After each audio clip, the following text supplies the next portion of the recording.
Yesu ashimwe bakristo bene data, twongeye kunezezwa no guhurira kuri uyu muyoboro kugira ngo tuganire ijambo ry'Imana. Reka dusome ijambo ry'Imana riri muri Yeremiya igice cya 32 umurongo wa 27. Haravuze ngo dore ndi Uwiteka Imana y'ibifite imibiri byose, mbese hariho ikinanira? Iravuze ngo dore ndi Uwiteka Imana y'ibifite imibiri byose, mbese hariho ikinanira? Yobu we yaranditse hano mu gitabo cya Yobu igice cya 42 umurongo wa 2, haravuze ngo nzi yuko ushobora byose kandi nta kibasha kurogoya imigambi yawe yose. Imana ishimwe. Reka dusenge. Mana nziza, Mana ishobora byose, turagushimiye ko wumva gusenga kandi turagushimiye ko uduhaye umwanya ngo twumvire ijambo ryawe. Reka udushoboze gukora ibyaryo, tutumvuye gusa ahubwo dukora n'ibyaryo, mu izina rya Yesu yakoze. Amen. Haleluya. Uyu mwanya tugiye kuganira ku ijambo ry'Imana rifite intego ivuga ngo Imana ishobora byose. Ubundi hari ibintu bitatu biranga Imana. Imana ishobora byose, izi byose kandi ibera hose icyarimwe. Uyu munsi rero turaganira ku ntego ivuga ngo Imana ishobora byose. Ndagira ngo nkwibutse ko intego nyamukuru y'abatwumva n'abadukurikira ni ukugira ngo tubeho ubuzima buhinduwe n'ijambo ry'Imana, tube mu mibereho imeze nka Bibiliya irambuye, ku rwego rw'uko turekeraho kumva ijambo gusa, ahubwo natwe ubwacu tugahinduka nka Bibiliya zirambuye. Dusomye ijambo muri Yeremiya rivuga ngo dore ndi Uwiteka Imana y'ibifite imibiri byose, ngo mbese hariho ikinanira? Uyu mwanya ndagira ngo nkubwire ko Imana ishoboye ibintu byose. Imana ishoboye ibintu byose. Imana niyo yaremye ibintu byose, ibiboneka n'ibitaboneka byose byaremwe n'Imana. Ibi bintu yaremye rero nabyo byagiye bigira ubushobozi, bigenda bigira imbaraga. Hereye ku kiremwa muntu gifite imbaraga. Hari ibintu tuba tuzi, buri muntu nawe afite ibintu agiye azi, ariko abahanga bakakugira inama yo kugira ikintu kimwe nibura uzi kurusha ibindi, kandi icyo kintu nacyo uzi kurusha ibindi ukaba ukizi ku rugero runaka. Nta muntu ushoboye ibintu byose. Hari abaganga b'inzobere baravura abantu bakananirwa, abantu bategura imishinga, hari abahanga mu gutegura imishinga, ariko ya mishinga ntizagere ku ntego kuko badashoboye byose. Ariko nje kukubwira Imana iri mu gihugu cyo mu ijuru ishoboye byose.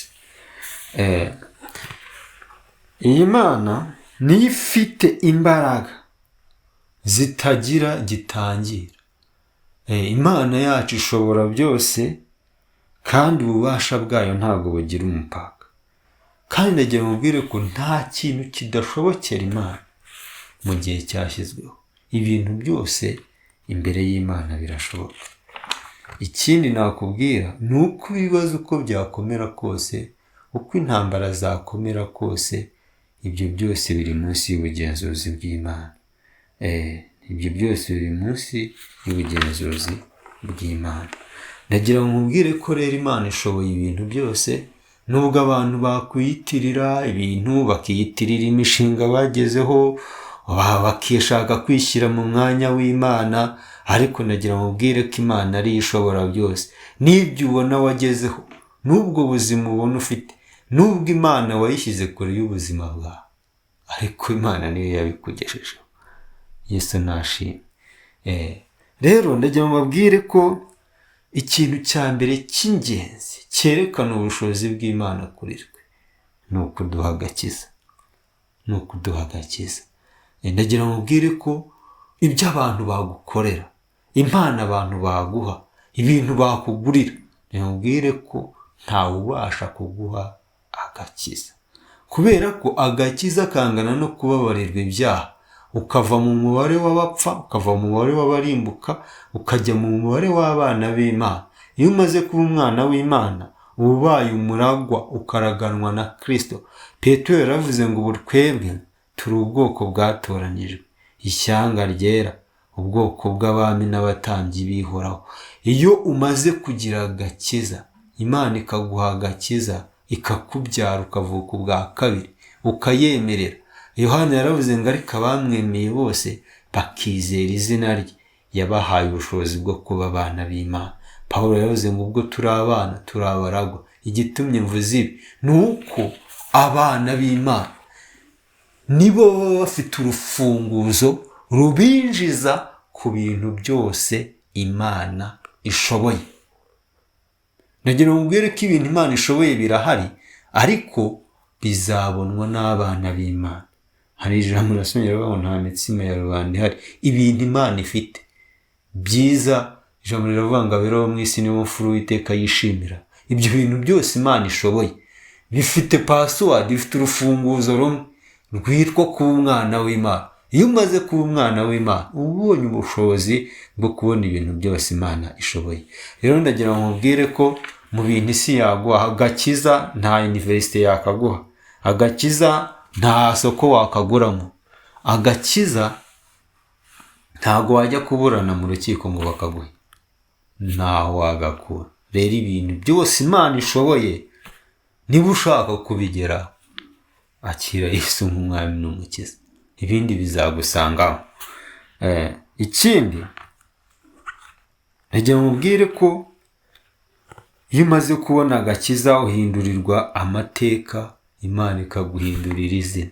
Iyo ugeze rero ahangaha muri Yesu, nibwo utangira Imana noneho igukoramo umurimo, ugatangira kubona imirimo y'Imana. Amaso yawe agahumuka ukabona imirimo y'Imana, kuko Imana ishoboye byose. Ariko hari ibintu abantu bari hanze ya Yesu batazabona nubwo ibishoboye. Hari indwara utazakira uri hanze, hari imirimo n'ibitangaza utazabona, ariko uzabona ugeze kwa Yesu. Rero ndagira ngo mubwire ko Imana ishoboye kuguhindurira amateka. Ayo mateka yawe ngo yirabura, mabi, ateye isoni, ateye agahinda, ateye ipfunwe, Yesu niwe wenyine uyahindura, akaguha amateka mashya, akaguha indi paje nshya y'ubuzima, ugahindurirwa amateka. Yesu niwe uhindura amazina. Baburahamu bitwaga Baburahamu bari ahari ingumba, ariko bahuye n'Imana ntibahindurira amazina, bitwa ba sekuruza w'amahanga. Rero Imana niyo ishoboye yonyine kuguhindurira izina, ikaguhindura mushya. Ikindi, Imana niyo iguha ubuzima, ikaguha ubugingo. Ijambo ryaravuze ngo icyazanye Yesu ngo ni ukugira ngo abantu be abaho ubugingo ndetse bwinshi. Rero muri Yesu harimo byose, harimo ubuzima. Nagira ngo mubwire ko nasomye ijambo rirambwira ngo Imana yabwiye Abisiraheli ngo mu bagore b'Abisiraheli bayumvira ngo ntawe uzakuramo inda, ngo nta n'uzagumbaha, ngo ni Imana ibakiza indwara. Rero ndagira ngo mubwire ko Imana mu bintu ishoboye no gutanga ubuzima. Abantu bagira ubwishingizi ni bwiza, bagashyiraho ibikorwa remezo by'ubuvuzi ni byiza, ariko hirya yabyo abantu b'Imana hari indwara inabakingira, hari izigenda ibakiza batanabizi, kandi n'izo barwaye Imana niyo izikiza. Abaganga hari aho hari ubushobozi bafite, ariko hari aho bagera bakananirwa, ariko Imana yo ntabwo ijya inanirwa. Izo ndwara zakubayeho karande, ngo iwanyu ngo murwara za hasima, ngo murwara ngo mugira mute, Imana irabishoboye. Ikindi, ibyo bintu bivuga ngo iwacu ngo tugira imijinya, ngo iwacu ngo ibintu bimeze gutya, hari ibintu iwanyu bakoroje, ariko Yesu aragira ngo ashobore byose muri wowe, aza guhindura umuntu mushya. Yesu nashimwe. Ikindi, Imana niyo ishoboye kugutandukanya na za karande. Ikagutandukanya na karande ukaba mu muryango w'abana b'Imana. Gutandukanya na za karande ngo n'ibintu ngo bimaze igihe, ibyo bintu Imana niyo ibasha kubigukiza. Cyambere Imana igukiza karande z'ibyaha, niyo ishoboye kugukiza za karande. Ushobora kwiga ukazigana, ukubaka urugo ukabikomezanya, ariko Imana niyo ishoboye. Kandi Imana niyo ikiza abantu ubwoba bw'ubuzima. Niyo ushoboye gukiza abantu buno bwoba bw'ubuzima. Abantu babaho akaba yabona amafaranga akagumana ubwoba, abantu ngo turabyara umwana umwe ngo niwe tuzashobora kurera. Wowe nta kintu ushoboye. Iyo umaze kumenya ko Imana ishobora ibintu byose, urayibyegurira. Abantu bafite ubwoba, abana bavukana ubwoba, abandi bakajyana bakubaka ingo bazubakiye ku bwoba, abantu bagakura bakarinda basazana ubwoba. Ariko Yesu niwe wenyine ufite ubushobozi bwo kukumara ubwoba bw'ubuzima, akakumara ubwoba bw'urupfu. Yesu nashimwe. Rero ndagira ngo nkubwire ko Imana niyo ishoboye kukurwanirira intambara. Imana niyo ishoboye kukurwanirira intambara utabasha kwirwanirira. Yesu niwe wenyine ubasha kukurwanirira iyo ntambara. Kandi mu ntambara Yesu yarwanye, nta ntambara n'imwe yigeze atsindwa. Rero ndagira ngo nkubwire ko izo ntambara zikubayeho akarande, zihe Yesu azirwane. Niwe ushoboye kuzirwana. Ibyo bibazo bikubaye biguteje stress, ugiye guturika imitsi yo mu mutwe, ibyo bintu bihe Yesu. Yaravuze ngo mwese abarushye n'abaremerewe muze munsange ndabaruhura. Ayo madeni akuruhije yazanire Yesu, Yesu arishyura. Ubwo bukene bukomye, Yesu atanga amafaranga. Yesu ibintu byose arabifite. Icyo akeneye ni uko umwakira nk'umwami n'umukiza, ukamwiha. Nicyo cyatumye avuga ngo nimuba muri njye, amagambo yanjye akaba muri mwe, musabe icyo mushaka cyose muzagihabwa. Rero ndagira ngo mubwire ngo ibintu byose birashoboka. Niyo mpamvu Yesu iyo umuntu yazaga aravuga ngo mbese wizeye ko mbishoboye? Iyo wizeye ko Yesu abishoboye, ibintu byose abigushyirira ku murongo. Ndagira ngo mubwire ko nta kintu kinanira Imana mu gihe cyashyizweho. Ku muntu witwa Sara, byose kuri we byari ukubona umwana. Imana yarangira avuga ngo umwaka utaha nk'iki gihe nzakuzaho ubyare. Imana rero ibasha kukugirira neza, ibasha kugukorera byose wowe utabasha kwikorera. Yesu iyo yajyaga akiza umuntu yaramukizaga, yarangiza akavuga ngo ngaho genda amahoro, ntukongere gukora icyaha ukundi, utazahura n'ishyano riruta iryambere. Icyaha ni nka kanseri imunga umubano w'abantu n'Imana, kandi ikabakururira ibyago byinshi. Ariko Yesu niwe wenyine uza ibintu byose akabishyira ku murongo. Rero ndagira ngo nkubwire ngo ngwino kwa Yesu. Hari abaririmbyi baherutse kuririmba ngo none twakuvaho tukajya he handi, ko muri we harimo byose. Byose biri muri Yesu. Iterambere, ijambo ryaravuze ngo uwubaha Uwiteka akicisha bugufi, ingororano ye n'ubukire, icyubahiro n'ubugingo. Rero ngwino kwa Yesu, ibintu byose uzabihabona.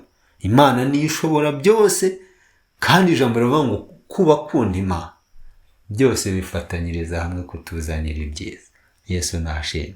Ngaho karibu kwa Yesu kugira ngo ubone byose. Yesu aguhoza amarira, Yesu akumara izo ntimba, Yesu akumara ihungabana, Yesu akumara trauma, akumara ubwoba bw'ubuzima.